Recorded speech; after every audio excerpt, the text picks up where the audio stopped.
Hello guys, so ayan magte-taste test na po tayo. Tapos pipigain ko lang tong para mas lalong ma-enhance yung lasa niya, yung lemon. Ayan. Yung presentation niya. Sa Israel lagi kami nagluluto eh. Most of the time strictly, pag ako nagluluto, ayan, nilagyan akong presentation. Ayan. Hindi natin sayagin yung mga palamuti eh.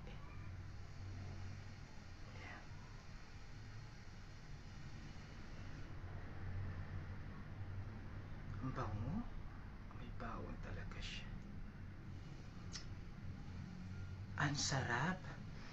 Yummy yummy. Parang ako lang. Huwag kayong mga bitter ha. Katulad ng mga jowa yung iniwan kayo. Eto, hindi kayo iiwan kasi pag masarap ang luto nyo, hahanap-hanapin nyo ng mga jowa nyo. Promise. Okay, so iti-taste test na po natin. Grabe ang laraw. Lasang hamonado siya with the twist of adobo. Lalo na pag minarinate nyo siya ng matagal. Grabe ang sarap. Tapos na-enhance pa itong lemon. Ganun mabuti. Sarap. Pag magluluto pa kayo, huwag nyo sunugin ha. Kasi it is sa sugar. Kasi pag tinagalan nyo sa masusunog siya. Alalayan nyo yung tong, baliktarin nyo siya. Pag medyo kulay brown na siya, tanggalin nyo na both sides. Kasi maluluto naman yan kasi ibabalik nyo ulit yung kung saan nyo siya minarinate. Grabe po, ang sarap. Promise. Ito po yung kakainin ko ngayon. Ang bango, ang may bawang. At lasang hamonado po siya.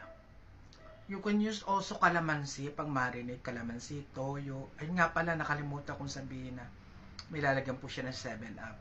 7-Up or Sprite. Sprite po ang ginamit ko. With brown sugar. Of course, huwag nyo kakalimutan yung paminta, bay leaf, at saka, nga pala, meron pa rin pala siyang ang tinatawag na oyster sauce. Yung maliit lang nilagay ko. Ang bango, nakakabusog na kaagad. Talagang super yummy siya.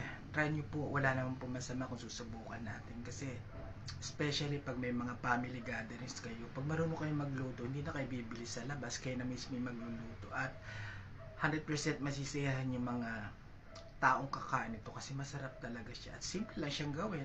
Marinate mo lang siya. Kung nagmamadali lang kayo, 1 to 2 hours, pwede naman siya yung marinate na yan. Kaya lang hindi ganong kapit yung talaga yung pinag-marinatean nyo. Pero ang sarap po. Try for yourself and see the difference.